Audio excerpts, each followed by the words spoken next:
పఠనం చేస్తున్నాము.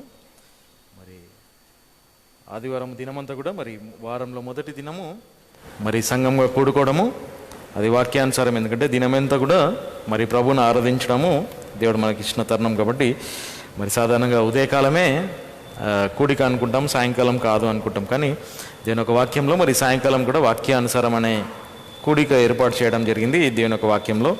సో సాయంకాలం కూడా దేవుని సన్నిధిని మరి ఆయనను చేరి ఆయనను స్తుతించడానికి, ఆయనను ఆరాధించడానికి మరి మనము దేవుణ్ణి ఘనపరచడము ఎంతో భాగ్యం దేవుడు మనకి ఇచ్చినాడు. కాబట్టి సాయంకాలం మనము ప్రత్యక్షత గ్రంథం, ప్రకటన గ్రంథం అంటాము. సో ప్రత్యక్షత గ్రంథంలో ఈ అధ్యాయం మరి సాధ్యమైతే దినం ముగించేసుకున్నాము. మరి దీనిలో గ్రేట్ సిటీ ఆఫ్ బాబులోన్ అంటే బబులోన్ యొక్క మహాపట్టణము పతనము కావడం, అంటే destruction of the great city of బాబులోన్. Okay, the city of బాబులోన్, the commerce side అంటే ఎకనామికల్ సైడ్ మనం చూస్తున్నాము. ఎందుకంటే లోకంలో మరి చాలా భయంకరంగా అది ప్రఖ్యాతి చెందిందనమాట. అంటే ఈ సిస్టమ్ ఏదైతే ఉందో బాబిలోనియన్ సిస్టమ్ అనేది లోకంలో చాలా ప్రఖ్యాతి చెందింది. ఎందుకంటే దాని మీదనే లోకమంతా కూడా నడుస్తుంది. గ్లోబలైజేషన్ అంటాము. గ్లోబలైజేషన్ అంటే అంతా కలిపి ఒక దగ్గరనే ఉండడం అనమాట. లోకమంతా ఒక దగ్గరికి రావడం అనమాట. దాన్ని గ్లోబలైజేషన్ అంటాం. అంటే అన్నీ కూడా ఒకటే చోట వ్యాపారం జరగడం అనమాట. సో అందుకే మనము అమెరికాలో మరి WTC అంటాం, వరల్డ్ ట్రేడ్ సెంటర్ అనేది డిస్ట్రాయ్ చేయడం జరిగింది. ఒకవేళ మనం గమనిస్తే వరల్డ్ ట్రేడ్ సెంటర్ ఏవైతే 2 ట్రేడ్ సెంటర్స్ ఏవైతే ఉండేనో బిల్డింగ్స్ జస్ట్ వితిన్ 1 అవర్ లోపల కంప్లీట్ డిస్ట్రాయ్ చేయడం జరిగింది. అంటే ఆ టెర్రరిస్టులు మరి ప్లేన్ని క్రాష్ చేయడంతో complete world trade centre buildings just కొన్ని నిమిషాలలో కంప్లీట్ డిస్ట్రక్షన్ జరిగింది. అంటే మనం చూస్తున్నాం అక్కడ ఏ విధంగా మరి ట్రేడింగ్ మీద ఎంత ఎఫెక్ట్ పడిందో ఆ సమయంలో మనం చూసినాం. కాబట్టి కంప్లీట్ డిస్ట్రక్షన్ అనేది మనం చూసినాం. అది మనకు చరిత్రలో మన ముందు జరిగింది. వరల్డ్ ట్రేడ్ సెంటర్ అనేది కంప్లీట్గా డిస్ట్రాయ్ చేయడం జరిగింది. కానీ ఇక్కడ మనం చూసినాం మళ్ళీ వాళ్ళు తిరిగి కట్టుకున్నారు. సో అది డిఫరెంట్ ఇష్యూ. బట్ ఇక్కడ మనము 18th చాప్టర్లో ఫ్రమ్ 9th verse నుంచి మనం చూద్దాము. ఫ్రమ్ 9th verse నుంచి మరి చాప్టర్ అంతా మనము కంప్లీట్ చేయొచ్చు. కానీ మనము ఎక్కడి వరకు చదువుకుందామంటే ఈ సాయంకాలము టిల్ 17th verse వరకు. Okay, from 9th verse to 17th verse. Okay, revolution 18th chapter from 9 to 17, 9 నుంచి 17 వరకు చదువుకుందాము. సో రిమైనింగ్ పార్ట్ మరి మనము వాక్యంలో చూసుకుందాం. Okay, from 9 to 17. మరియు దానితో జారత్వం చేసి సుఖమయముగా బ్రతికిన భూరాజులు దాని దహన రూపమును చూచి వారు దాని కొరకై ప్రలాపించి విలపించెదరు. మరియు దాని వేదన యొక్క భయమును బట్టి దూరముగా నిలిచి ఉండి, అయ్యో అయ్యో మహాపట్టణమైన బబులోను, బలమైన పట్టణమా, 1 గంటలోనే నీ తీర్పు వచ్చి ఉన్నదని చెప్పుదురు. మరియు భూవర్తకులలో ఎవడును వారి వస్తువులను ఇక మీదట కొననందున దాన్ని బట్టి ఏడ్చి ప్రలాపించెదరు. మరియు నీ వర్తకం యొక్క బంగారమును, వెండియు, ప్రశస్తమైన రాళ్ళును, ముత్యములను, సన్నపు నారయు, ఊదాయు, పట్టును, ఎరుపును, సమస్త సుగంధపు కర్రయు, అన్ని విధముల దంతపు పాత్రలను, అన్ని విధముల మిక్కిలి ప్రశస్తమైన కర్రతోనూ, ఇత్తడితోనూ, ఇనుముతోనూ మరియు చలవరాతితో చేయబడిన పాత్రలను, మరియు దాల్చిన చెక్కయు, సువాసన గలవియు, తైలములను, సాంబ్రాణియు, ద్రాక్ష రసమును, నూనెయు, మెత్తని పిండియు, గోధుమలను, మృగములను, గొర్రెలను, గుర్రములను, రథములను, బానిసలను, మనుషుల ప్రాణములను, మరియు నీ ప్రాణము ఆశించిన ఫలములు నీ నుండి వెడలిపోయాను. మరియు రుచికరమైన మంచి పదార్థములన్నీ నీ నుండి వెడలిపోయాను. మరియు నీవు ఇక మీదట ఎన్నడూను వాటిని కనుగొనలేవు. వీటితో దాని చేత ధనవంతులుగా చేయబడిన వర్తకులు దాని వేదన యొక్క భయమును బట్టి దూరముగా నిలిచి ఉండి ఏడ్చుచు ప్రలాపించుచు, అయ్యో అయ్యో, సన్నపు నారతోనూ, ఊదా రంగుతోనూ మరియు ఎరుపు రంగుతోనూ ధరించబడి, బంగారముతోనూ, ప్రశస్తమైన రాళ్లతోనూ మరియు ముత్యములతో అలంకరించబడిన మహాపట్టణమా, 1 గంటలోనే ఎంతో గొప్ప ధనములు నిరర్ధకమాయనని చెప్పుచుందురు. మరియు ప్రతి నావికుడును, ఓడల సమూహమంతయు, ఓడ ప్రయాణం చేయువారును, మరియు ఎందరైతే సముద్రం ద్వారా వర్తకము చేయుదురో వారు దూరముగా నిలిచి ఉండి. ఓకే, 18 కూడా చదవండి, కంటిన్యూ. దాని దహన ధూపమును చూచు ఈ పట్టణమునకు ఏ పట్టణం పోల్చబడగలదు అని చెప్పుకొని చుందురు. ప్రార్థన చేసుకున్నాం. ప్రేమ నమ్మకం కలిగిన మా పరలోకపు తండ్రి, మరి యొక్క సాయంకాలం వేళ మరి మీ యొక్క సన్నిధిని మాకు దయచేస్తున్నారు, మీకు వందనాలు చెల్లిస్తున్నాము. సాయంకాలం పఠనంలో మరి బైబిల్ పఠనంలో మరి మీరు మాకు సాయం చేయండి. మీ యొక్క వాక్యాన్ని మరి సరైన విధంగా మరి మేము పఠించి మరి వాక్యాన్ని తెలుసుకొని మరి మేము మా చుట్టూ జరిగే పరిస్థితులను మరి మేము గమనిస్తూ మరి మీ యొక్క వాక్యంలో సెలవిచ్చిన ప్రకారంగా మరి చుట్టూ చూస్తూ నడవాలి అని చెప్పినారు. కాబట్టి ఇప్పుడు మరి మేము మా చుట్టూ జరిగే పరిస్థితులను మరి మీ యొక్క రాకడకు సమీపంగా ఉండే గుర్తులను మరి మేము చూస్తున్నాము. ఆ విధంగా మరి మా ప్రియుడైన మరి యేసుక్రీస్తు మరి అతి త్వరలో భూమి మీదకి రానే ఉంటున్నాడు. కాబట్టి ఇప్పుడు మరి ఆ యొక్క రాకడకు ముందు జరిగే విషయాలను మరి మా చుట్టూ చూపిస్తున్నారు. మీ వందనాలు. మరి మేము జ్ఞానంతో మరి మా యొక్క ఆత్మీయమైన జీవితంలో మరి ఎదిగి మీ కొరకు గొప్ప కార్యాలు చేసే విధంగా మరి మేము సమయంను సద్వినియోగం చేసే విధంగా మరి మీరే కృపచించి నడిపించమని ప్రార్థిస్తున్నాము. సాయంకాలం కూడికను మరి మీరే దీవించండి తండ్రి. మరి మీ యొక్క వాక్యాన్ని ధ్యానించడంలో మరి ఉండే ధన్యతను మరి ఆశీర్వాదాన్ని మరి మేము తెలుసుకొని మీ యొక్క వాక్యంను మరి విడిచిపెట్టకుండా మరి దాన్ని మేము ఆనందించే విధంగా మరి మీరే మాకు సాయం చేసామని ప్రార్థిస్తూ మమ్మల్ని మీకు సెలవు చెప్పుకుంటూ సమయాన్ని దీవించమని మా ప్రేమరక్షుడైన యేసుక్రీస్తు నామమున ప్రార్థిస్తున్నాం తండ్రి. ఆమేన్. మరి ఇక్కడ మనం చూస్తున్నాం, ఇక్కడ మరి యొక్క పుస్తకాన్ని అంటే బుక్ ఆఫ్ రెవల్యూషన్, ప్రత్యక్షత గ్రంథం లేకుంటే ప్రకటన గ్రంథం అంటారు. కాబట్టి ఈ పుస్తకాన్ని ధ్యానించడం లేకుంటే పఠించడం, దాన్ని చదవడము, దాంట్లో ఉండే వాటిలను తెలుసుకోవడంలో ఆశీర్వాదం ఉంటుందంట. కాబట్టి దేవుని యొక్క వాక్యము మరి ప్రకటించబడుతున్నప్పుడు మరి ఎప్పుడు కూడా మరి దాన్ని ఆసక్తితో వెతకడంలో మనకుండే ఆశీర్వాదాన్ని మనం పోగొట్టుకోవద్దు. అందుకే దేవుని సన్నిధికి రావడంలో ఉండే ఆశీర్వాదం. మనం దేవుని సన్నిధికి రావడంలో అనుకుంటాము మరి ఈ దినం నాకు ఏం దొరుకుతుంది, ఏం దొరకదని. కానీ దేవుని సన్నిధికి రావడంతో ఆయన వాక్యాన్ని వినడంతో మనకు వచ్చే ఆశీర్వాదాన్ని మనము మర్చిపోకూడదు. అది ఎప్పుడు కూడా మరి దేవుని యొక్క వాక్యం ద్వారా మనకు ఆశీర్వాదం దొరుకుతుంది. అందుకే లాస్ట్ పాట మనం పడము వండర్ఫుల్ వర్డ్స్ ఆఫ్ లైఫ్. మరి మనకు దేవుడు ఇచ్చిన వాక్యము ఏదైతే ఉందో తన మాటలో ఉండే జీవం అనమాట, ఎంతో గంభీరమైన ఆశ్చర్యకరమైన మరి దేవుని యొక్క మాటలో ఉండే జీవమును మనము మరి చూడనే ఉన్నాం కదా. బ్యూటిఫుల్ వర్డ్స్, అది ఎంతో సౌందర్యమైన మాటలు, దేవుని యొక్క మాటలు మరి ఎంతో గంభీరమైన మాటలు. ఆ మాటలు మనము విడిచిపెట్టలేము, మరి మన జీవితంలో అది కోల్పోలేమనేది ఇక్కడ మనం చూస్తున్నాం. ఎనీవే మనం ఈ సాయంకాలము మరి యొక్క సిటీ ఆఫ్ బాబిలోన్, మరి యొక్క బబులోని యొక్క పట్టణం సంగతి ఇంకా కొద్దిగా వివరించి చూసుకుందాము. మరి ఇక్కడ సిటీ ఆఫ్ బాబిలోన్, బబులోని యొక్క పట్టణంలో ఇది గ్రేట్ సిటీ, దీన్ని గ్రేట్ సిటీ ఆఫ్ బాబిలోన్ అంటారు. ఎందుకంటే మనం ఈ దినం మనం చూసేది 3 పాయింట్స్ మనం చూసినాం. ఒకటి మరి రిలీజియస్, తర్వాత పొలిటికల్, తర్వాత ఎకనామికల్గా మనం చూసినాం. 3 పాయింట్స్ మనం చూసినాం. మూడోది ఎకనామికల్, అంటే ఆర్థికపరమైన మరి వ్యవస్థను, ఒక సిస్టమ్, ఇది ఒక సిస్టమ్ అనమాట. ఇది లాస్ట్ అనమాట. ఈ ఎకనామికల్ సిస్టమ్ అనేది లాస్ట్. ఇది ఏంటంటే హ్యూమన్ సిస్టమ్, మానవుడు చేసిన ఒక వ్యవస్థ అనమాట. అంటే ఈ విధంగా మనము చూడగలుగుతున్నాం. ఎందుకంటే వాక్యంలో ఇది లాస్ట్ చాప్టర్, అనగా 18th chapter is the last chapter in human history. మరి మానవుని పరిపాలన లోపల, అంటే హ్యూమన్ గవర్నమెంట్ లోపల this is the last chapter. అది మనం ఆల్రెడీ చూసుకున్నాం. ఎందుకంటే 18th chapter after this you cannot see the human government, అంటే మానవ పరిపాలన ఇక్కడ నుంచి మనకు కనబడదు. ఎందుకంటే ఇది లాస్ట్ అనమాట. ఇక్కడ నుంచి complete God will destroy this system, city of Babylon, అంటే system of Babylon. God is going to destroy రిలీజియస్కి and political and economical system. ఈ మూడింటిని కూడా దేవుడు సంపూర్తిగా నాశనం చేస్తున్నాడు అనేది మనం ఇక్కడ చూడగలుగుతున్నాం. ఓకే, ఇది మనము కొద్దిగా మనము కామర్స్ అంటే ఎకనామికల్ సిస్టమ్ని మనం ఇంకా కొద్దిగా డీటెయిల్గా చూసుకుందాం. ఎందుకంటే Bible talks about the merchandise, అనగా వ్యాపారము సంగతి మాట్లాడుతుంది. బైబిల్లో వ్యాపారం అనే సంగతి ఉంది, అంటే మనుషులు చేసే వ్యాపారం. ఆ మానవుడు చేసే మా వ్యాపారాన్ని మరి ఇక్కడ మనం చూస్తున్నాం. ఇక్కడ అంతా కూడా గ్లోబలైజేషన్ కదా. మనం ఈ దినాలలో మనం చూస్తున్నాం, మార్కెట్ ఈజ్ కంప్లీట్లీ గ్లోబలైజ్డ్.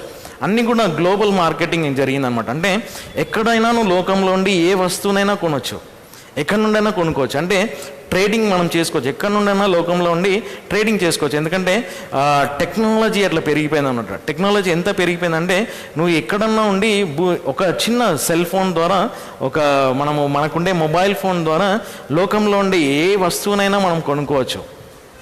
అది మనము షిప్పింగ్ ద్వారా మన దాకా తీసుకొని రావచ్చు. అంటే ఈ గ్లోబల్ మార్కెటింగ్ అనేది ఏదైతుందో మరి ఒక సిస్టమ్ అనమాట, ఒక సిస్టమ్ ఎస్టాబ్లిష్ చేయడం జరిగింది. అంటే ఈ సిస్టమ్ ఏదైతుందో గ్లోబల్ మార్కెటింగ్ అనేది సపోజ్ ఒక 20-30 years బ్యాక్ లేక ఒక 50 years బ్యాక్ మనం చూస్తే ఈ గ్లోబల్ మార్కెటింగ్ అనేది లేకుండే.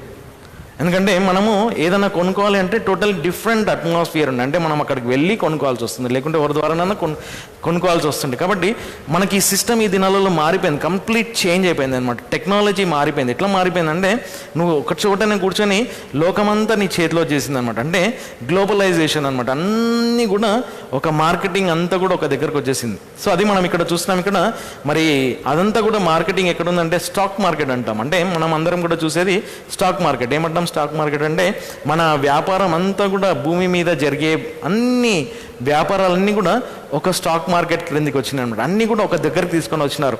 అన్ని గ్లోబలైజేషన్ లోపల ఈ కంట్రీస్ అన్నీ కూడా ఒక దగ్గరకు వచ్చేసినాయి అనమాట. వచ్చి ట్రేడింగ్ చేస్తున్నారు అనమాట. ఫర్ ఎగ్జాంపుల్ ఇప్పుడు చైనా ప్రోడక్ట్స్ ఇండియాలో అమ్ముతున్నారు. ఎందుకంటే because of the agreements between 2 countries, 2 దేశాల మధ్యలో జరిగిన ఒప్పందాలతో అక్కడుండే వస్తువులను ఇక్కడ అమ్ముతున్నారు, ఇక్కడ ఉండే వస్తువులను అక్కడ తీసుకొని వెళ్తున్నారు. ఎందుకంటే ఇదంతా గ్లోబలైజేషన్ తోటి, అనగా లోకమంతటా ఒక ప్రోడక్ట్ని తీసుకొని వెళ్ళడంలో. సో అటువంటివి స్టాక్ మార్కెట్ అనేది అంటాం. కాబట్టి అన్నీ కూడా దేశంలో మరి మనం ఇప్పుడు చూస్తున్నాం. ఇప్పుడు ప్రజెంట్ మన ఇండియా లోపల ఉండే కాస్ట్లీయెస్ట్ మెటల్ అంటే ఎక్కువ ధర ఉన్న మరి వస్తువు ఏదంటే బంగారం. అంటే బంగారం మనం చూస్తున్నాం ఇక్కడ చాలా హై రేంజ్లో వెళ్తుంది అనమాట కదా. 50,000, 60,000 ఆ రేంజ్లో వెళ్తుంది. ఎందుకు గోల్డ్ రేట్ అంత పెరిగిపోయిందంటే because of the stock market globalization బట్టి. సో అది మనము కామర్స్లో మనం చూస్తే ఎకనామికల్ సిస్టమ్ లోపల ఇది మనకు అర్థం కాదు ఎందుకు అంత రేట్ పెరిగిపోయింది అనేదాన్ని. సో బంగారం రేట్ ఎందుకు పెరిగింది మన భారతదేశంలో అనేది మనకు అర్థం కాదు. దాని వెనకాల ఉండే గ్లోబలైజేషన్ అంటే ఆ మార్కెట్ ఏదైతుందో ఆ మార్కెట్ ఏం చేస్తుందంటే మనం కొనే వస్తువును పెంచుతుంది అనమాట. ధర పెంచుతుంది, తగ్గిస్తుంది. సో అది మనకు ఆ విధంగా ట్రేడింగ్ జరుగుతుంది అనమాట. సో ఆ ట్రేడింగ్ జరగడంతో ఏమవుతుందంటే ది మర్చెంట్స్ ఎవరైతే ఉన్నారో, వ్యాపారవేత్తలు ఎవరైతే ఉన్నారో వారు దాన్ని ఎక్కువ చేస్తారు, తక్కువ చేస్తారు కదా. సో ఆ విధంగా మనము స్టాక్ మార్కెట్ సంగతి కొన్ని మనం ఇక్కడ చూస్తాం. బైబిల్లో స్టాక్ మార్కెట్ అనేది ఉంది. అంటే ఏ విధంగా మరి పతనం అవుతుంది ఈ సిస్టంలో, గ్లోబల్ అంటే బాబిలోనియన్ సిటీ లోపల ఉండే ఎకనామికల్ సిస్టమ్. ఎందుకు సిటీ ఆఫ్ బాబిలోన్ అంటున్నారంటే ఇప్పుడు సిటీ ఆఫ్ బాబిలోన్ లేదు, కానీ ఆ సిస్టమ్ ఇప్పుడు ఉంది. ఆ బబులోను పట్టణం అనేది ఇప్పుడు లేదు, కానీ ఆ బబులోను పట్టణంలో నుంచి వచ్చిన సిస్టమ్ ఏదైతుందో, ఆ వ్యాపారం అనే సిస్టమ్ ఏదైతుందో అది గ్లోబలైజ్ అయిపోయింది అనమాట. అంటే ఈ దినం కూడా ఆ సిస్టమ్ కంటిన్యూ అవుతుంది. సో ఆ సిస్టమ్ను ఎండ్ చేసేది మరి దేవుడే అనమాట. ఎందుకంటే మనుషుడు చేసిన వ్యాపారం యొక్క సిస్టమ్ను దేవుడు ఎండ్ చేస్తాడు అనమాట. అందుకే ఇక్కడ 9th verseలో and the kings of the earth, all the prime ministers, presidents కదా, అన్ని దేశంలో ఉండే ప్రధానమంత్రులు, మరి ఏమంటాం రాష్ట్రపతి. సో వీరిద్దరు కూడా ఇక్కడ మనం చూస్తున్నాం. And the kings of the earth who have committed fornication and lived deliciously with her. So డెలిషియస్లీ అనే మాట మనం చూస్తున్నాం అక్కడ. దాని అర్థం ఏంటంటే లగ్జరీ అనమాట. సో లగ్జరీ అనే మాట మనము ఆ పదానికి భావం మనం చూస్తున్నాం. అంటే ఎంత లగ్జరీగా బ్రతుకుతున్నారంటే ఈ లోకంలో లగ్జరీకి ఎండ్ లేదనమాట. లగ్జరీ అంటే సుఖమైన జీవితానికి ఎండ్ లేదు. పోయిన వారం మనం చూసినాం ఒక బబులోన్ అంట ఏ విధంగా ఉందంట, దొరసాని లాగుందంట. బబులోన్ అనేది దొరసాని లాగుందని మన మంచి తర్జుమాలో చేయడం జరిగింది మన బైబిల్లో. సో దొరసాని లాగుందనమాట, అంటే ఒక లగ్జరీ అనమాట. సో అది ఆ సిస్టమ్ అక్కడ ఆ విధంగా వచ్చింది అనేది మనం చూస్తున్నాం ఇక్కడ. Fornication lived with her and lived deliciously with her shall bewail her and lament for her when they shall see the smoke of her burning. ఆ యొక్క పట్టణం యొక్క ఏమంటాము చదవండి 9వ వచనం. మరియు దానితో జారత్వం చేసి సుఖమయముగా బ్రతికిన భూరాజులు దాని దహన ధూపమును చూచి వారు దాని యొక్క దహన ధూపమును చూసి అంటే ఆ పట్టణము మండిపోవడము చూసి, ఓకే, ఆ పట్టణము మండిపోవడం చూసి అంటే దహించబడడం చూసి భూరాజులందరూ కూడా ఈ సిస్టంతో వ్యభిచారం జారత్వం చేసినారంట. All the kings of the earth have committed fornication with this system. అందరు కూడా ఈ సిస్టమ్ని ఫాలో అయినారు. లోకమంతా కూడా ఈ సిస్టమ్నే ఫాలో అవుతుంది. ఎకనామికల్ సిస్టమ్ అని మనం ఈ దినం చూస్తున్నాం. ఓకే, ఆర్థిక వ్యవస్థను సంగతి మనం చూస్తున్నాం. సో ఇక్కడ మనము దుష్టుడు కూడా దేవుడు ఆ విధంగా దహించి వేస్తాడంట కదా. మనము 37వ కీర్తనలో 20వ వచనంలో ఉంది. 37వ కీర్తన 20వ వచనంలో 37 Psalm verse 20. How the wicket is going to be burned up, consumed అనగా అక్కడ మరి దావీదు మహారాజు తన కీర్తనలో చెప్తుంటాడు 37వ కీర్తన 20వ వచనంలో. అయితే దుష్టులు నశించిపోవుదురు, మరియు ప్రభువు శత్రువులు 37:20 20 మరియు ప్రభు శత్రువులు గొర్రె పిల్లల కోవలే ఉందురు, వారు లయమైపోవుదురు, పొగతో వారు లయమైపోవుదురు. సో ఇక్కడ ఉంది, but the wicked shall perish and the enemies of the lord shall be as the fat of lambs, they shall consume. వారు దహించి వేయబడతారంట. Into smoke shall they consume away. ఆ యొక్క మరి ఆ దేవుడు వారిని దహించి వేస్తాడు అనమాట. ఆ శత్రువును దేవుడు దహించి వేస్తాడు. అంటే ఈ సిస్టమ్ అనమాట, ఈ economical system. This is against God, దేవునికి వ్యతిరేకమైన ఈ సిస్టమ్, ఈ ట్రేడింగ్ అనేది. సో బిఫోర్ ది ఫ్లడ్, మరి జలప్రలయానికి ముందు, మరి when God created Adam and Eve, ఆదాము అవ్వను దేవుడు ఎప్పుడైతే సృష్టించినాడో ఈ సిస్టమ్ లేదు.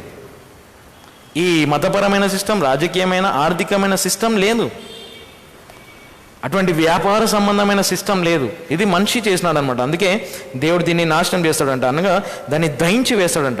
సో అక్కడ ఏం చేస్తారంట, ఆ సిస్టమ్ కాలిపోవడం అంటే దహించి వేయబడడం చూసినప్పుడు, standing for the fear of our torment saying, alas alas that great city Babylon, that mighty city, for in 1 hour is that judgement come. 10వ వచనం చదువు.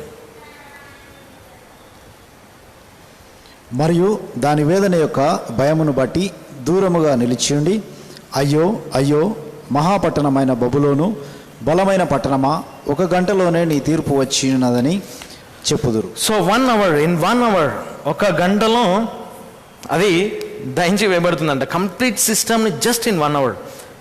అంటే దాదాపు ఒక 6000 years నుండి ఉన్న ఈ సిస్టమ్ ఏదైతుందో, లేక 4000 years నుంచి ఉన్న ఈ సిస్టమ్ను మరి కంప్లీట్ ఇన్ 1 hour లోపల, in a moment, God is going to destroy this complete system అనమాట. ఈ సిస్టమ్ను దేవుడు దహించి వేశాడు. ఎందుకంటే మనం ఈ పాయింట్ ఎందుకు జ్ఞాపకం చేసుకోవాలంటే, all this religious, political and economical system you won't find in 1000 years మిలీనియంలో ఈ సిస్టమ్ ఉండదు అనేది దేవుడు మనము ఏ విధంగా దాన్ని చేస్తాడో మనము next 19th chapter, 28th chapter వెళ్ళినప్పుడు మనం చూస్తాం. చాలా బ్యూటిఫుల్ చాప్టర్స్ అవి 19 and 20. ఓకే, అక్కడ చాలా గంభీరమైన ఇంట్రెస్టింగ్ పాయింట్స్ మనం నేర్చుకుంటాం. ఓకే, సో అక్కడ వారందరూ అంటారంట, దూరంగా నిలిచి ఉండి దాని యొక్క పతనము చూసి భయపడతారంట భూరాజులందరూ కూడా. మరి వారు ఏమంటారంట, అయ్యో ఏముంది అక్కడ, అయ్యో అయ్యో మహాపట్టణమైన బబులోను, బలమైన పట్టణమా, 1 గంటలోనే నీ తీర్పు వచ్చినదని చెప్పుదురు. సో చెప్పినారంట. అంటే అక్కడ ఉండేవారు అయ్యో అయ్యో అంటారనమాట. అక్కడ ఉండే వారందరూ కూడా ఇది చూసి ఆశ్చర్యపోతారనమాట. ఆశ్చర్యపోయి మరి అక్కడ ఏమంటారంటే 11వ వచనం చదవండి. 11వ వచనం. మరియు భూవర్తకులలో ఎవడును వారి వస్తువులను ఇక మీదట కొననందున దాన్ని బట్టి ఏడ్చి ప్రలాపించెదరు. సో ఎందుకు దాని యొక్క పతనం జరిగిందంటే, సో ఇక్కడ రీజన్ ఉందన్నమాట. And the merchants of the earth shall weep and మోన్ ఓవర్ ఎర్త్. మరి అక్కడ ఉండే భూమి మీద ఉండే వర్తకులు, భూవర్తకులు ఎవరైతే ఉన్నారో, వ్యాపారం చేసేవారు, వారు దాని యొక్క పతనమును చూసి వారు విలపించి దుఃఖించినారు, ఏడ్చినారంట. ఎందుకంటే for no man buyeth their merchandise anymore. ఏ మనుషుడు కూడా దానిని కొనలేడు, వారి వస్తువులు ఇక మీదట కొననందున. సో ఇక్కడ మనం చూస్తున్నాం, ఇక్కడ ఏం జరుగుతుందంటే, ఇదంతా కూడా సాతానుడు, క్రీస్తు విరోధి యొక్క కంట్రోల్లోనికి వచ్చేసింది అన్నమాట. అంతా ఆర్థిక వ్యవస్థ కానీ, రాజకీయం కానీ, మతపరంగా అన్నీ కూడా వాని యొక్క హస్తంలో వచ్చేసింది. కాబట్టి భూమి మీద అటువంటి వ్యాపారం చేసేవారు ఇక తర్వాత ఎవరు కూడా ఉంటారు, ఎందుకంటే వాడే సంపూర్తిగా నడిపిస్తుంటాడు. కాబట్టి మరి అక్కడ భూమి మీద ఉండే వర్తకులు అందరూ కూడా, మర్చెంట్స్ అందరూ కూడా మరి దుఃఖించినారంట. ఏ మనుషుడు కొనలేకపోతున్నారంట. ఎందుకు కొనలేకపోతున్నారంటే ఇక్కడ మనము చూద్దాం. ఓకే, కొన్ని పాయింట్స్ మనం ఇక్కడ తీసుకుందాము. There are about 10 points. ఇక్కడ 10 పాయింట్స్ మనము మెన్షన్ చేసుకుందాం. ఎందుకంటే కొన్ని ఏవైతే ఉన్నాయో, ప్రోడక్ట్స్ ఏవైతే ఉన్నాయో ఈ స్టాక్ మార్కెట్ దాని లోపల ప్రోడక్ట్స్ని కొన్ని మనకు బైబిలే డివైడ్ చేసి చెప్తుంది. ఎందుకంటే అక్కడ అన్నీ కూడా ఒక గ్రూప్లోనికి వచ్చినాయి, కొన్ని ఒక గ్రూప్లోనికి వచ్చినాయి. ఓకే, సో నేను మీకు పోయిన వారం ఒక హోంవర్క్ ఇచ్చిన ఏంటంటే, ఈ మర్చెండైజ్ లోపల, స్టాక్ మార్కెట్ లోపల మరి ఆర్డర్ ఆఫ్ స్టాక్ మార్కెట్లో చూస్తే టాప్ పొజిషన్ ఏంటి, బాటమ్ పొజిషన్ ఏంటి. టాప్ ఉన్నది ఏంటి, బాటంలో ఉన్నది ఏంటి అనేది నేను అడిగినాను. ఓకే, టాప్లో ఉన్నది ఏంటి, గోల్డ్. బాటంలో ఉన్నది ఏంటి, సోల్స్ కదా. పైన ఉన్నది బంగారము, క్రింద ఉన్నది మనుషుల ప్రాణంలో. అంటే ఈ సిస్టమ్ ఏం చేసిందంటే దేవుడు పెట్టిన పద్ధతిని ఉల్టా చేసిందనమాట. దేవుడు ఏం చేసినాడు, వీటన్నిటి పైన దేవుడు మనిషిని పెట్టినాడు. కానీ ఈ గ్లోబల్ సిస్టమ్, ఎకనామికల్ సిస్టమ్ ఏం చేసిందంటే దీన్ని రివర్స్ చేసిందనమాట. అంటే పనికిరాని ఈ బంగారాన్ని పైన పెట్టి విలువైన మనిషిని క్రిందికి పెట్టేసిందనమాట. అది ఎకనామికల్ సిస్టమ్ అన్నమాట. ఈ ఆర్థిక వ్యవస్థ, ఈ బాబిలోనియన్ సిస్టమ్ ఏం చేసిందంటే రివర్స్ చేసిందనమాట. ఈ లోకము రివర్స్ చేసింది. అందుకే సాతానుడు దేవుని వాక్యానికి రివర్స్ చేస్తాడనమాట. సో అందుకే ఇక్కడ మనం చూస్తున్నాం. అందుకే మరి పోయిన వారం అది హోంవర్క్ ఇచ్చినాను. సో అక్కడ మనం చూస్తున్నాం, అక్కడ ఏది టాప్ పొజిషన్లో వాళ్ళు పెట్టినారు, వాళ్ళ పొజిషన్ లోపల ఏది టాప్ ఉంది, ఏది బాటంలో ఉంది అంటే మనిషిని క్రిందికి తోసేసినాడు అనమాట. మనిషిని క్రిందికి తోసేసినాడు. అంటే మనిషికి విలువ లేదనమాట, బంగారానికి విలువ వచ్చేసింది. So man has no value, whereas gold has much value these days. అందుకే ఇక్కడ మనం చూసిన మనిషిని ఎవరైనా మంచి ఫుల్ బంగారం వేసుకొని వెళ్తుంటే గొంతు కోసేసి బంగారం తీసుకొని వెళ్ళిపోయే దినాలలో ఉన్నాం. ఎందుకు? Gold has more value than man. మనిషి కంటే ఈ బంగారానికి ఎక్కువ విలువ వచ్చింది. అంటే సిస్టమ్ మారిపోయింది, ఈ వ్యవస్థ మారిపోయింది. దేవునికి వ్యతిరేకమైన సిస్టమ్ అన్నమాట. అంటే మనిషికి విలువ లేదు, దేవుడు సృష్టించిన మానవునికి విలువ లేదు, బంగారానికి విలువ లేదు. కాబట్టి ఆ బంగారం కొరకు మనిషిని చంపే దినాలలో ఉన్నాం, ఆస్తుల కొరకు తల్లిదండ్రులను చంపే దినాలలో ఉన్నాం. సో చాలా భయంకరమైన దినాలలో ఉన్నాం. రివర్స్ అయిపోయింది అనమాట అంత ఈ సిస్టమ్. సో అందుకే మనం ఇక్కడ కొన్ని గ్రూప్స్ మనం తీసుకుందాం. ఇక్కడ ఒక్కొక్క గ్రూప్ మనం ఇక్కడ డివైడ్ చేసి చూద్దాం. ఓకే, 12th వర్స్ చదవండి. 12th verse. మరియు నీ వర్తకం యొక్క బంగారమును. సో ఒక్కొక్క పాయింట్ మనం రాద్దాం. ఇక్కడ గోల్డ్, తర్వాత వెండి, సిల్వర్, ప్రశస్తమైన రాళ్ళు, ప్రెషర్ స్టోన్స్, ముత్యములు, పర్ల్స్. సో ఇవి మనం చూస్తున్నాం, ఇవి ఒక గ్రూప్. ఓకే, మనం ఒక గ్రూప్ చేద్దాం. ఓకే, సో ఒక్కొక్క దానికి ఒక్కొక్క గ్రూప్ చేద్దాం. సో టు అండర్స్టాండ్ బెటర్, మరి సరైన విధంగా మనం అర్థం చేసుకోవడానికి గ్రూప్ చేద్దాం. సో నంబర్ 1 గ్రూప్ అది. అండ్ దెన్ నంబర్ 2 గ్రూప్, రెండో గ్రూప్లో మనం ఏం చూస్తాం, సెకండ్ గ్రూప్ లోపల this is 1. Second group next ఏముంది, సన్నపు నార, లినన్, తర్వాత ఊదాయు, పర్పుల్, తర్వాత పట్టు. పట్టు పట్టు పట్టు పట్టు అంటే okay, silk. Okay, silk and scarlet, ఎరుపు. ఓకే, ఇదంతా కూడా ఒక గ్రూప్కి వస్తుంది. ఓకే, ఒక దాని క్రింద వస్తుంది అనమాట. ఓకే, ఇవన్నీ ట్రేడింగ్లో ఉంటాయి, స్టాక్ మార్కెట్ లోపల ఇవన్నీ దొరుకుతాయి మీకు. ప్రతి దానికి ఒక వాల్యూ ఉంటుంది. ఓకే, సో ఇది ఒక గ్రూప్. తర్వాత సమస్త సుగంధపు కర్ర. ఏముంది, సుగంధపు కర్ర. సుగంధ కర్ర అంటే వుడ్ ఆర్ ఫర్నిచర్. ఈ దినాలలో ఒక ఇల్లు కట్టాలి అంటే ఆ ఇంటిలో ఉండే ఫర్నిచర్ తోటి వాల్యూ పెరుగుతుంది. ఎందుకంటే ఫర్నిచర్ ఎంత బాగుండే ఇంటికి అంత వాల్యూ అనమాట. ఎందుకంటే ఫర్నిచర్ మీద ఎక్కువ కాన్సన్ట్రేట్ చేస్తున్నారు. అంటే ఎంత ఫర్నిచర్ పెడుతున్నాం, ఎన్ని lakhs of rupees ఫర్నిచర్ మీద ఇన్వెస్ట్ చేస్తున్నాం అనేది మనం చూస్తున్నాం. అంటే ప్రతి ఇంటికి కూడా లోపల ఉండే ఫర్నిచర్ యొక్క అలంకరణ మనం చూస్తున్నాం. అందుకే ఏముందా అది మాట తెలుగులో, సుగంధపు కర్ర. సుగంధపు కర్ర అంటే ఎంత మంచి బ్యూటిఫుల్ వుడ్ వర్క్ అనమాట. సో వుడ్ వర్క్ తోటి మరి వాల్యూ పెరుగుతుంది ఇంటికి. ఓకే, సో అది మనం చూసినాం, ఒక టిమ్, అది వుడ్ అనేది. తర్వాత నెక్స్ట్ ఇంకో గ్రూప్ మనం చూసాం, అన్ని విధముల దంతపు పాత్రలు. ఐవరీ, వుడ్, తర్వాత బ్రాస్, తర్వాత ఐరన్, తర్వాత మార్బుల్. అంతేనా? చదవండి.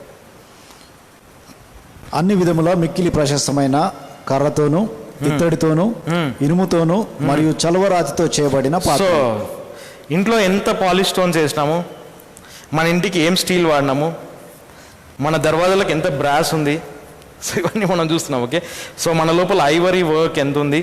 సో కాస్ట్లీ అనమాట. ఐవరీ వర్క్ అనేది ఇంట్లో ఉంటే చాలా కాస్ట్లీ. వుడ్ కూడా అక్కడ వచ్చింది. ఓకే, నెక్స్ట్ ఇంకేంటిది, దాల్చిన చెక్క. సో ఇదేంటంటే ఈ గ్రూప్ ఏంటంటే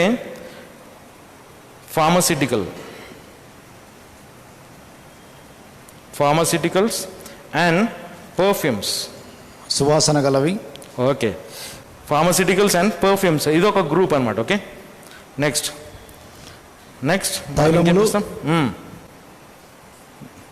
సో సిన్నమాన్ అవన్నీ కూడా వస్తాయి. Okay, wine, oil and flower and wheat ఇది ఒక గ్రూప్. ఓకే, నెక్స్ట్ ఏముంది? మృగములు. గుర్రములు, గొర్రెలు. బీస్ట్ అండ్ హార్స్, గుర్రములు. నెక్స్ట్ ఇంకొక గ్రూప్ ఉంది, 7th 8th గ్రూప్. రథములు, చారియట్స్. ఇవన్నీ బైబిల్లో ఉన్నాయి, బైబిల్ టర్మ్స్. మనం ఈ దినాలలో ఉండే టర్మ్ ఏంటిదో మనం దాన్ని పక్కన పెడతాం. ఓకే, నెక్స్ట్ బానిసలు, స్లేవ్స్. ఓకే, సో ఇంకొక పాయింట్ ఉంది బానిసలు. తర్వాత మనం 17th వర్స్ చదుదాం. 17th వర్స్ 17వ వచనం. ఒక గంటలోనే ఎంతో గొప్ప ధనములు నిరర్ధకమాయనని చెప్పుచుందురు. మరియు ప్రతి నావికుడును ఓడల సమూహం అంతయు ఓడ ప్రయాణం చేయవారును మరియు ఎందరైతే సముద్రం ద్వారా వర్తకము చేయుదురో వారు దూరముగా నిలిచి ఉండి. ఓకే, ట్రేడింగ్ అనమాట. సో లాస్ట్లీ మనము ట్రేడింగ్ చూస్తున్నాం, అంటే ఇక్కడ నుంచి అక్కడ, అక్కడ నుంచి ఇక్కడ వ్యాపారం చేయడం అనమాట, ట్రేడింగ్. సో ఇది మనం చూస్తున్నాం, ఇది చాలా valuable things, gold, silver, precious stones and pearls. So precious metals మనం ఇక్కడ చూస్తున్నాం, ఇక్కడ ప్రెషస్ మెటల్, ప్రెషస్ మెటల్స్ ఇది చాలా విలువైన ఆభరణాలు లేకుంటే విలువైన వస్తువులు అందాం. లోహము. ఓకే, విలువైనవి అనమాట, చాలా ప్రెషస్ థింగ్స్. ఈ దీంట్లో ఉండే కేటగిరీలో ఉండే మెటల్స్ ఏవైతున్నాయో ఈ ఐరన్, బ్రాస్ కంటే ఇవి చాలా విలువైనది అనమాట, చాలా విలువైన మెటల్ అనమాట. ఓకే, సో టాప్ పొజిషన్లో మనం చూసినాం, ఇక్కడ నోట్ డౌన్ చేసుకోవాలి, gold is in top position. చాలా ఉన్నత స్థానంలో గోల్డ్ అనేది ఉంది. ఓకే, సో మన స్టాక్ మార్కెట్ అంటే ఇప్పుడున్న భూమి మీద ఉండే స్టాక్ మార్కెట్ లోపల gold is top position. Okay, బంగారం అనేది చాలా విలువైనది ఉంది. ఇంకా చాలా పాయింట్స్ దీంట్లో యాడ్ చేసుకోవచ్చు, కానీ మనం చూసినాం. తర్వాత ఈ linen, purple, silk and scarlet ఇవన్నీ కూడా క్లోతింగ్ ఇండస్ట్రీ అంటే ఏమంటాం మరి, బట్టలు తయారు చేసే ఒక ఇవి, ఎందుకంటే వస్త్రంలోనూ తయారు చేసేటువంటి. సో ఈ దినాలలో క్లోతింగ్ ఇండస్ట్రీ ఎంత డెవలప్ అయిపోయిందంటే, ఫ్యాషన్ అనేది ఎట్లా పెరిగిపోయిందంటే because of this industry, linen, purple, silk and scarlet. So ఈ వస్త్రంలతో చాలా ట్రేడింగ్ పెరిగిందనమాట, అంటే ఇవన్నీ కూడా క్లోతింగ్ ఇండస్ట్రీ అనేది వచ్చేసింది. తర్వాత వుడ్, టింబర్ ఇండస్ట్రీ. ఈ టింబర్ ఇండస్ట్రీ అనేది మరి మనం చూసినాం చెక్కతో చేసే వ్యాపారంలో. తర్వాత ఇవన్నీ కూడా ivory, wood, brass, iron and marble ఇవన్నీ కూడా బేస్ మెటల్స్ అనమాట. అంటే ఇది నీడెడ్ మెటీరియల్, అంటే మనకు అందరు కూడా అవసరమైన మెటీరియల్. సో ఐరన్ కావాలి, వుడ్ కావాలి, బ్రాస్ ఇవన్నీ కూడా బేస్ మెటీరియల్, అంటే సామాన్యంగా ఉండే అవసరమైన విషయాలు. తర్వాత ఇంకొకటి ఉంది మనకు, నెక్స్ట్ ఏముంది దీంట్లో, ఫార్మాసిటికల్లో మనం ఏం ప్రోడక్ట్స్, ఇది ఇక్కడ రావాలి అనుకోండి. సో దీంట్లో ఏమున్నాయి మనకు, ఏమొచ్చింది, అండ్ సినమాన్ అండ్ ఓడర్స్. సినమాన్ అంటే దాచిన చెక్క అంటాం కదా. ఈ దినాలలో కరోనా వైరస్ వచ్చినందుకు మెడిసిన్ ఏంటి, దాచిన చెక్క వేయాలి, జీలకర్ర వేయాలి, ఇంకేమేస్తారు, మిరియాలు వేయాలి. ఇవన్నీ మెడిసినల్ వాల్యూస్ అనమాట, అంటే ఫార్మాసిటికల్ అనమాట. సో ఫార్మసీ అంటే ఈ యొక్క మెడిసిన్ తయారీ అనమాట, ఔషధం అనమాట. సో మనం చూస్తున్నాం ఇప్పుడు అన్నిట్లలో ఎక్కువ మోసకరమైన ఇండస్ట్రీ ఏంటంటే ఫార్మాసిటికల్ ఇండస్ట్రీ. మీకు తెలుసా, ఇప్పుడు కరోనా వచ్చినందుకు ఆ గవర్నమెంట్లో ఏదైతే హాస్పిటల్లో ఒక వ్యక్తిని ట్రీట్ చేస్తారో, ఆ ఒక్క వ్యక్తిని ట్రీట్ చేసినందుకు తన మీదకి ఒక్క వ్యక్తి మీద మోర్ దెన్ 30,000 40,000 రూపీస్ తనకు వస్తున్నాయంట. సో ఒక ట్రేడింగ్ అనమాట, ఒక వ్యాపారం జరుగుతుంది. ఎందుకంటే ఈ ఫార్మాసిటికల్ ఇండస్ట్రీ ఏదైతే ఉందో చాలా హైగా వెళ్తుంది ఇప్పుడు. ఎందుకంటే మనుషులకు నీకు ఎన్ని లక్షల రూపాయలు ఉన్నా కూడా నువ్వు హాస్పిటల్కి వెళ్తే నీ లక్షల కోట్ల రూపాయలు జీరో అయిపోతాయి. lakhs of rupees, crores of rupees zero అయిపోతాయి. ఎందుకు? హాస్పిటల్కి వెళ్తే. ఎందుకంటే ఫార్మసిటికల్ అనేది ఒక మెడిసిన్ అనేది ఒక బిజినెస్ అయిపోయింది.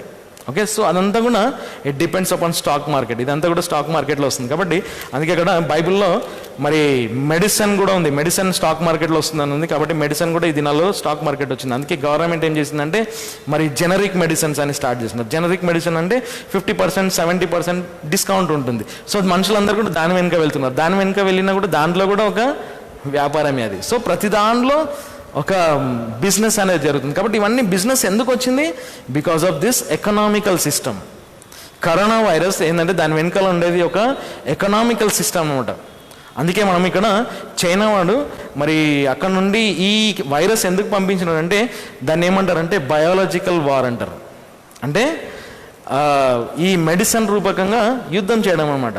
అంటే ఒక వ్యక్తిని అనారోగ్యపరచడంతో ఏమవుతుంది? సో అది ఎప్పుడు కూడా మనం ఊహించలేదు. బయాలజికల్ వార్ జరుగుతుందని ఎప్పుడు కూడా తెలియదు మనకు. కానీ ఈ కరోనా వైరస్ రావడంతో మనకు బయాలజికల్ వార్ జరుగుతుంది. ఏంటంటే ఒక దేశం యొక్క ఎకనామీని పడేస్తారనమాట. సో ఇక్కడ మనం గమనిస్తే అబౌట్ 6 months లోపల వరల్డ్ ఎకానమీ, లోకంలో ఉండే ప్రతి దేశం యొక్క ఎకానమీ డౌన్ అయిపోయింది. ఎందుకు డౌన్ అయిపోయిందంటే బికాస్ ఆఫ్ కరోనా వైరస్. ఎందుకంటే ఆ వైరస్ రావడంతో అందరి ఎకానమీ సిస్టమ్ డౌన్ అయిపోయింది. సో ఎందుకంటే బయాలజికల్ వార్ అనమాట. సో ఫార్మసిటికల్ ఇండస్ట్రీ ఏదైతే ఉందో చాలా భయంకరమైన ఇండస్ట్రీ. తర్వాత పర్ఫ్యూమ్స్, మరి మంచి సెంట్స్, అవి ఫ్రాంకిన్ సెన్స్, అవన్నీ కూడా ఒక ఇండస్ట్రీ అనమాట. తర్వాత ఇంకొక మాట మనం ఇక్కడ దీన్ని ఫార్మసిటికల్ అందాము. దీన్ని wine and wheat, oil and flower, ఇది agriculture industry. Okay, agriculture industry లోపల మరి మనం చూస్తున్నాం ఇక్కడ నూనె తయారీ, మరి ఈ దినాలలో వచ్చిన రిఫైన్డ్ ఆయిల్ లోపల ఉండే ప్రోడక్ట్స్ ఎన్ని ఉన్నాయంటే జస్ట్ జనరల్గా చెప్తున్నాను. ఓకే, రిఫైన్డ్ ఆయిల్ లోపల ఇది సన్ఫ్లవర్ ఉంది, ఫ్రీడమ్ ఉంది, గోల్డ్ డ్రాప్ ఉంది. సో ఎన్నో కంపెనీస్ వచ్చేసినాయి. సో ఇవన్నీ ఆయిల్, ఫ్లవర్ అండ్ వీట్, ఇవన్నీ కూడా అగ్రికల్చర్ లోపల ఉండే ఇవన్నీ స్టాక్ మార్కెట్లోకి వస్తాయి అనమాట. ఇవన్నీ గవర్నమెంట్ క్రిందికి వస్తాయి అనమాట. సో అది మనం జ్ఞాపకం పెట్టుకోవాలి. ఇవన్నీ కూడా వస్తున్నాయి. తర్వాత ఇంకోటి బేస్ మెటల్స్ ఇండస్ట్రీ, తర్వాత ఫార్మసిటికల్, తర్వాత అగ్రికల్చర్ చూసినాము. తర్వాత యానిమల్ ఇండస్ట్రీ అంటారు. అంటే ఈ బీస్ట్ అండ్ హార్స్, ఇవాళ యానిమల్ ట్రేడింగ్ అంటే లైఫ్ స్టాక్ అంటారు. అంటే ఇది జీవంగా ఉన్న మరి జంతువుల యొక్క వ్యాపారం అనమాట. అంటే ఆ జంతువులతో వ్యాపారం చేస్తారనమాట కదా. ఇప్పుడు మనకు హైదరాబాద్లో మరి అన్ని గోట్స్ ఉండవు కదా. మనం మటన్ తినాలంటే హైదరాబాద్లో ఉండే మేకలతో హైదరాబాద్లో ఉండే వాళ్ళు తినలేరు. ఎందుకంటే రాజస్థాన్ నుంచి రావాలా, హర్యానా నుంచి రావాలా, ఎక్కడి నుంచో తీసుకొని వస్తారు. అంటే ట్రేడింగ్ అనమాట. సో వ్యాపారం జరుగుతుంది ఇవన్నీ. సో ఇవన్నీ స్టాక్ మార్కెట్ క్రిందికి వస్తాయి అనమాట. సో లైఫ్ స్టాక్ అంటారు. అంటే బ్రతికున్న వాటి మీద వ్యాపారం చేసడం అనమాట. తర్వాత ఇక్కడ మనం చారియట్స్ అనే మాట మనం చూసినాం. ఓకే, చారియట్స్ అంటే ఇట్ ఈస్ ట్రాన్స్పోర్ట్ ఇండస్ట్రీ. మరి వ్యాపారం చేసేది అనమాట చారియట్స్ కదా. గుర్రం ఉంటుంది, గుర్రం వెనుకల చారియట్ ఉంటుంది. అంటే దాని అర్థమైంది ఒక ట్రాన్స్పోర్టింగ్ అనమాట. అంటే ఇక్కడ నుంచి అక్కడికి వస్తువులను తీసుకొని వెళ్ళేది చారియట్స్. తర్వాత లాస్ట్కి వచ్చింది దీని లోపల సోల్స్, మానవుని యొక్క స్లేవ్స్ లోపల వచ్చేది. మరి అక్కడ ఉండే మానవులు మనుషులు అనమాట, మనుషుల యొక్క ప్రాణములు, అంటే ఒక మనిషి అనమాట. సో ఇక్కడ మనం చూస్తున్నాం, ఇక్కడ ఈ ఎకనామికల్ సిస్టమ్ లోపల టాప్ పొజిషన్లో ఉంది ఇది, బాటమ్ పొజిషన్లో ఉంది ఇది. అంటే ఈ కామర్స్, ఈ ఎకనామికల్ సిస్టమ్ లోపల మానవుని చాలా క్రిందికి తీసుకొని వెళ్ళింది, బానిసల్లాగా చేసేసింది అనమాట. ఈ లోకం అట్లాంటిది అనమాట. ఈ లోకం మానవుని ఏం చేసిందంటే మొత్తం క్రిందికి తీసుకొని వెళ్ళింది. సో వస్తువులకు హయ్యర్ పొజిషన్ ఇచ్చింది అనమాట. సో అది ఈ నిమ్రోద్ నుంచి వచ్చిన తలంపు అనమాట, ఆ సాతాను నుండి వచ్చిన తలంపు అనమాట. సో మనిషి ఏం చూస్తున్నాడంటే ఈ విలువైన వస్తువులను చూసి మనిషి దాని కొరకు పరిగెత్తుతుంటాడు అనమాట. సో అందుకే దీనిని ఎక్కువ ఉన్నతంగా తీసుకొని వెళ్ళినాడు, మనిషికి చాలా తక్కువ విలువ ఇచ్చినాడు. అందుకే మనం దేవుని వాక్యంలో నేర్చుకోవాలి, వీటన్నిటికంటే మనుషుని యొక్క ప్రాణం గొప్పది. అందుకే దేవుడు అన్నాడు కదా, ఆ ధనవంతునితో తినుము త్రాగుము సుఖించుము అనుకున్నాడంట. అయితే దేవుడు అన్నాడు, ఈ రాత్రి నీ ప్రాణము కావాలంటాడు. అంటే ఆ దినము, ఆ రాత్రి తను చనిపోయినాడు.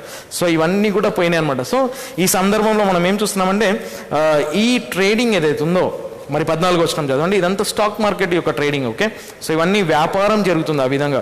మరి లోకమంతటా వ్యాపారం జరుగుతుంది మరి వీటి మీదనే. ఓకే, స్టాక్ మార్కెట్ అనే ఒక మాట మనము జ్ఞాపకం పెట్టుకుందాం. ఇవన్నీ కూడా ఇండస్ట్రీస్ అన్నమాట. తర్వాత 14 వచనం చదవండి. మరియు నీ ప్రాణం ఆశించిన ఫలములు నీ నుండి వెడలిపోయాను, మరియు రుచికరమైన మంచి పదార్థములు నీ నుండి వెడలిపోయాను, మరియు నీవు ఇక మీదట ఎన్నడూను వాటిని కనుగొనలేవు. సో ఇక్కడ గమనించండి 14th verse, and the fruits that the soul lusted after are departed from thee. నీ ప్రాణము ఏవైతే ఆశించిందో కదా, మనకు బట్టలు కావాలి, మెడిసిన్ కావాలి, ఇల్లు కావాలి, ఇంకా మంచి విలువైన వస్తువులు కావాలి, ఇవన్నీ ఇందులో ఉన్నాయి. నీకు ట్రాన్స్పోర్టేషన్ కావాలి, మంచి బండి కావాలి, మంచి కారు కావాలి. సో ఇవన్నీ ఈ సిస్టమ్ లోపల ఉంది, అన్నీ ఇక్కడ ఉన్నాయి. నీకు మంచి భోజనం, పుష్టికరమైన ఆహారం కావాలి, యానిమల్స్ ఉన్నాయి అక్కడ. సో ఇవన్నీ ట్రేడింగ్స్ అనమాట. అన్నీ కూడా నీకు కావాల్సినవి అన్నీ ఉన్నాయి. వీటన్నిటి వెనుక ఈ మనిషి ఆశించినాడంట. ఇవన్నీ మనిషికి ముందు పెట్టినాడు ఈ లోకంలో సాతానుడు. కాబట్టి మరి దాని గురించి ఆశించినావు. లస్టెడ్ డిపార్టెడ్ ఫ్రమ్ ది, నీ నుండి అది వెళ్ళిపోయిందంటే ఆ బబులో నుంచి ఇదంతా కూడా వెడలిపోయిందంట. And all things which were dainty ఆర్ goodly are departed from thee. మరి నీ లోపల నుంచి అన్నీ కూడా మంచిది ఏదైతే అనుకుంటున్నా దాన్ని నీ నోటి నుంచి వెళ్ళిపోయింది. And thou shall find them no more at all. నీవెన్నడూ కూడా దానిని చూడలేవు, దాన్ని కనుగొనలేవు అంట. అంటే ఈ బాబిలోన్ సిస్టమ్ ఏదైతే ఉందో, ఈ బబులోన్తో ఏమంటున్నాడు దేవుడు అంటే, ఇవన్నీ నువ్వు ఏవైతే చేస్తున్నావో ఇవి ఎన్నడూ కూడా నీకు మళ్ళా కనబడదు. సో దేవుడు కంప్లీట్గా దాన్ని నాశనం చేస్తాడని మనం ఇక్కడ చూస్తున్నాం. తర్వాత ఇంకొక వచనం చదువుతాం, క్రిందికి వెళ్దాం. 15వ వచనం. వీటితో దాని చేత ధనవంతులుగా చేయబడిన వర్తకులు దాని వేదన యొక్క భయమును బట్టి దూరముగా నిలిచి ఉండి ఏడ్చుచు ప్రలాపించుచు. ఓకే, దీని వెనుక ట్రేడింగ్ చేసే మర్చెంట్స్ ఎవరైతే వ్యాపారస్తులు ఉన్నారో వాళ్ళందరూ కూడా ఈ సిస్టంలో ఉండే నష్టంను చూసి, లాస్ని చూసి, నష్టంను చూసి వారు విలపించి ఏడుస్తారంట, బహుగా ఏడుస్తారంట. ఎందుకంటే వారికి ఇవన్నీ ఇది ప్రాముఖ్యమైన విషయాలు, మరి మనిషి కాదు. కాబట్టి ఇవి నష్టపోయినప్పుడు వారందరూ కూడా లోకంలో విలపిస్తారంట. తర్వాత 16వ వచనం. అయ్యో అయ్యో, సన్నపు నారతోనూ ఊదా రంగుతోనూ మరియు ఎరుపు రంగుతోనూ ధరించబడి బంగారంతోనూ ప్రశస్తమైన రాళ్లతోనూ మరియు ముత్యములతో అలంకరించబడిన మహాపట్టణమా. సో ఈ యొక్క మహాపట్టణంతో అంటున్నాడు. And saying, alas alas that great city that was clothed in fine linen and purple and scarlet and decked with gold and precious stones and pearls, for in 1 hour so great riches is come to naught.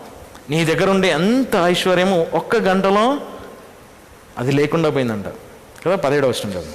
1 గంటలోనే ఎంతో గొప్ప ధనములు నిరర్ధకమాయనని చెప్పుచుందరు. మరియు ప్రతి నావికుడును ఓడల సమూహమంతయు ఓడ ప్రయాణం చేయవారును మరియు ఎందరైతే సముద్రం ద్వారా వర్తకం చేయుదురో వారు దూరముగా నిలిచి ఉండి.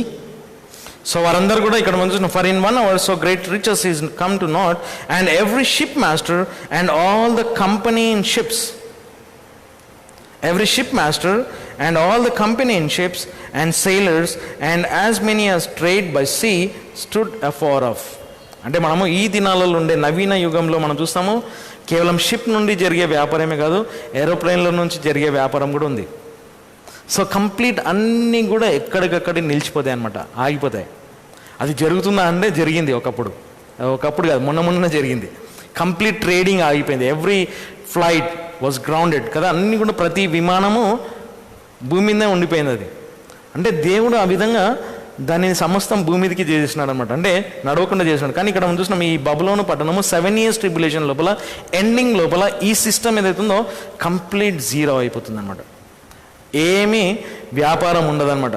సో ఇవన్నీ మనకెందుకండి అవసరం అంటే, మరి ఇది మనం నేర్చుకోవాలి. ఎందుకంటే దేవుడు ఆ విధంగా ఈ లోకం యొక్క సిస్టమ్ను దేవుడు మార్చేస్తాడు అనమాట, దాన్ని తీసివేస్తాడు. తర్వాత 18వ వచనం చదవం. దాని దహన ధూపమును చూచు ఈ పట్టణంనకు ఏ పట్టణం పోల్చబడగలదు అని చెప్పుకొనిచుందురు. So and cried when they saw the smoke of her burning saying, what city is like అంటూ దిస్ గ్రేట్ సిటీ. ఈ పట్టణం లాగా ఏ పట్టణం ఉంటుంది అంటే, ఈ పట్టణం యొక్క పతనము చాలా గంభీరంగా ఉంది, అంటే భయంకరంగా ఉందన్నమాట. అంటే ఆ పతనం మనం చూస్తాం. So not only this city was destroyed in economical సిస్టంలో, ఇంకొకటి మనం చూస్తాం, ఈ పట్టణానికి ఇంకొకటి ఉంది. నెక్స్ట్ వీక్ చూద్దాం, ఇంకా నెక్స్ట్ వచనాలలో ఇంకొకటి ఉంది ఈ పట్టణానికి ప్రాముఖ్యమైనది. ఆ పట్టణంలో ఉండే మ్యూజిక్, సంగీతము, అంటే వాటితో మనకేంటి సంబంధం అంటే, ఈ లోకంలో సాతానుడు సంగీతము ద్వారా లోకాన్ని భయంకరమైన పాపంలో పడవేస్తున్నాడు. అది మనం నెక్స్ట్ వీక్ మనం చూద్దాం. కాబట్టి సో నెక్స్ట్ వీక్ వరకు మనం సిద్ధపడదాం. నెక్స్ట్ 19 నుంచి 24 వచనం వరకు మనం చూస్తాం. అక్కడ ఈ యొక్క మ్యూజిక్ సంగతి మాట్లాడుతాడు. అంటే ఏ విధంగా మరి అక్కడుండే పట్టణంలో ఉండే మ్యూజిక్ కేవలము బబులోన్ సిటీలో ఉండే మ్యూజికే కాదు, జలప్రలయానికి ముందు కూడా ఇటువంటి మ్యూజిక్తో ఎంటర్టైన్మెంట్ అనమాట. దాని అర్థం ఏంటంటే సింపుల్గా మనం మ్యూజిక్ అంటే ఏంటి, ఎంటర్టైన్మెంట్, వినోదము, అంతేనా? వినోదము ఏదైతే ఉందో ఎంటర్టైన్మెంట్ కదా. ఈ దినాలలో మనం ఎంటర్టైన్మెంట్ చాలా అయిపోయింది. సో నెక్స్ట్ వీక్ అది మనం చూసాం. దేవుడు ఈ ఎంటర్టైన్మెంట్ అనేది కూడా కంప్లీట్ జీరో చేస్తాడనమాట. ఈ స్టాక్ మార్కెట్ అనేది జీరో చేసినట్టు తర్వాత ఎంటర్టైన్మెంట్, మ్యూజిక్ అంటే ఎంటర్టైన్మెంట్ అండి. సో ఈ ఎంటర్టైన్మెంట్ని కంప్లీట్ వినోదాన్ని దేవుడు జీరో చేస్తాడు. దేవుడు ఈ యొక్క దానితో ఆయన 1000 ఏళ్ల పరిపాలనలో తీసుకొని వెళ్ళాడు. కానీ మరి దేవుడు ఎంతో గంభీరంగా మరి సిద్ధపరుస్తున్నాడు తన యొక్క రాజ్యం కొరకు. దేవుడు ఈ భూమిని అంతా కూడా దానిలో ఉండే వాటన్నిటిని కూడా నాశనం చేస్తాడంట. కాబట్టి ఈ స్టాక్ మార్కెట్ ఏదైతుందో ఫస్ట్ స్టాక్ మార్కెట్ని దేవుడు డిస్ట్రాయ్ చేస్తాడు. తర్వాత ఎంటర్టైన్మెంట్ని కూడా దేవుడు కంప్లీట్ జీరో చేసేస్తాడు. సో దయచేసి మరి దేవుడు మనకు సాయం చేయాలి. మరి మనము దేవుడు మనకిచ్చిన యొక్క తలాంతులు ఏవైతే ఉన్నాయో మరి దాన్ని మనం దేవుని కొరకు వాడాలి. అందుకే ఇక్కడ మనము నెక్స్ట్ వీక్ మనం చూద్దాం ఈ మ్యూజిక్ ద్వారా మరి సాతానుడు ఎట్లా పనిచేస్తాడు. ఎందుకంటే లూసిఫర్గా ఉన్నప్పుడు మరి సాతానుడు మ్యూజిక్కి ఇన్ఛార్జ్ ఉండే. ఎందుకంటే ఆ మ్యూజిక్ తోటి మరి చాలా అపాయం ఉంది. అందుకే మన మధ్యలో ఉండే యవనస్తులు పెద్దవారు అందరూ కూడా ఈ వాయిద్యాలు వాయించే దాంట్లో మ్యూజిక్లో చాలా కేర్ఫుల్ ఉండాలి. ఎందుకంటే ఆ ఎంటర్టైన్మెంట్లోనికి వెళ్ళినామంటే మరి ఖచ్చితంగా సాతానుని యొక్క ఉరిలోనికి వెళ్తాం. కాబట్టి దేవుడు ఈ మ్యూజిక్ ఎంటర్టైన్మెంట్ అనే సిస్టమ్ని కూడా దేవుడు జీరో చేస్తాడు. ఎంటర్టైన్మెంట్లో ఏమేమి ఉంటాయి మనకు ఈ దినాలలో ఉన్నంత ఎంటర్టైన్మెంట్ మరి ఎప్పుడు కూడా లేకుండే. మరి మేము చిన్నగా ఉన్నప్పుడు ఒకటే ఎంటర్టైన్మెంట్ ఉండే, ఒకటే ఛానల్ ఉంటుండే, దూరదర్శన్ అని వస్తుండే. అది వచ్చి అని తిరిగి అప్పుడు వస్తుండే ఏదన్నా ఒక చిన్న ఎంటర్టైన్మెంట్ అంతే, చిన్నది ఒకటే ఉండే, ఒకటే ఛానల్ ఉంటుండే. కానీ ఈ దినాలలో ఎంటర్టైన్మెంట్కి సో నంబర్లెస్, కౌంట్లెస్ మనకు ఎంటర్టైన్మెంట్. 24/7 ఎంటర్టైన్మెంట్ ఉంది మనకు. 24/7 ఖచ్చితంగా మనకు ఏ రాత్రి 12 గంటలకు 1 గంటకు నువ్వు ఓపెన్ చేసినా ఎంటర్టైన్మెంట్ ఉంది. ఆ దినాలలో 8 o'clock 9 o'clock 10 o'clock నీ ఎంటర్టైన్మెంట్ బంద్ ఉంటుండే. కానీ ఈ దినాలలో 24/7 ఎంటర్టైన్మెంట్. సో అది దేవుడు ఆ సిస్టమ్ని కూడా జీరో చేస్తాడు. కంప్లీట్ లోకంలో ఉండే వాటిని అన్నింటి కూడా దేవుడు మార్చి మరి ఆయన రాజ్యమును స్థాపించనే ఉన్నాడు. కాబట్టి ఆ రాజ్యం కొరకు మనం వేచి ఉన్నాము. ఆ నిరంతరం ఉండే దేవుని రాజ్యము, మరి మహిమ కలిగిన రాజ్యము. మరి అందుకే మనం యేసు ప్రభు నేర్పించిన ప్రార్థనలో, మాదిరికరమైన ప్రార్థనలో, నీ రాజ్యము వచ్చునుగాక, నీ చిత్తము పరలోకంలో నెరవేర్చబడుతున్నట్లు భూమి మీద నెరవేర్చబడి, అంటే దేవుని రాజ్యము రావాలి. ఈ రాజ్యం అంతా కూడా భూవర్తకులు అందరూ కూడా వారి లాభాల కొరకు ఇది చేస్తున్నారు. కానీ మనిషికి ఏం విలువ లేదు కదా. ఈ వ్యాపారంలో మనిషికి చాలా చివరి చోటు అనమాట. మనుషునికి స్థానం లేదు ఈ లోకంలో, మానవునికి స్థానం లేదు. కాబట్టి దేవుడు మానవుని ఎంతో ఉన్నతంగా సృష్టించినాడు కదా. సృష్టి అంతటికీ మానవుని ఒక కిరీటంగా దేవుడు చేసినాడు. సో ఉన్నతంగా దేవుడు చేసినాడు. ఈ విలువైన వస్తువుల కంటే ఉన్నతంగా మానవుని చేసినాడు. కానీ ఈ లోకం ఏం చేసింది, మానవుని క్రిందికి తీసుకొని వెళ్ళింది. కాబట్టి దేవుడు ఈ మానవుని తిరిగి మరలా పైకి తీసుకొని వస్తాడు. అదే దేవుని యొక్క రాజ్యం. కాబట్టి దేవుడు మనకు సాయం చేయక ప్రార్థన చేస్తాం. అనౌన్స్మెంట్స్ గమనించండి.